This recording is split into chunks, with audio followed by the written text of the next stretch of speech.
Kapalaran ng Pisces ngayong araw ng April 8, Pisces.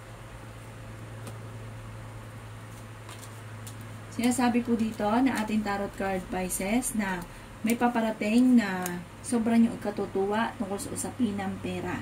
Huwag lang daw po magiging mainitin ang inyo pong ulo at huwag daw po parang masyado kayong ambisyoso at ambisyosa pero makakamit niyo po yung inaambisyon ninyo dahil masipag daw po kayo. Kayo daw po ay loyal na tao, kayo daw po ay practical. Nagiging emotional ka lang daw po sa kasalukuyan. Swerte ka daw po sa inyo pong mga anak. Ingatan nyo lamang po ang inyo pong kalusugan. Sinasabi rin po dito na meron kong pinaplanong puntahan pero planuhin mabuti kung ikaw ay tutuloy. Sabi rin po dito, may pagka-arugante ang tao na parang lagi nyong kinaiinisan. Sinasabi rin po dito na maaring kayo daw po ay nakatakda na yumaman dahil kayo ay masipag, madiskarte. Bagamat may pagsubok ka sa ngayon, malalampasan nyo naman daw po ito. Tumaya daw kayo at maaaring kang manalo ng malaking halagang pera. Ang karelasyon nyo malapit sa tukso. Sinasabi rin po dito na kayo ay fighter na tao. May pagkaprangka daw po kayo.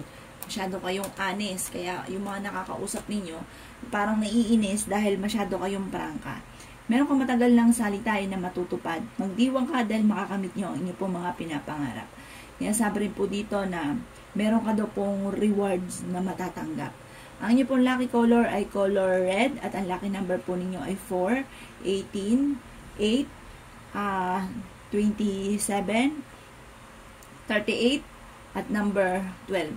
Good luck po!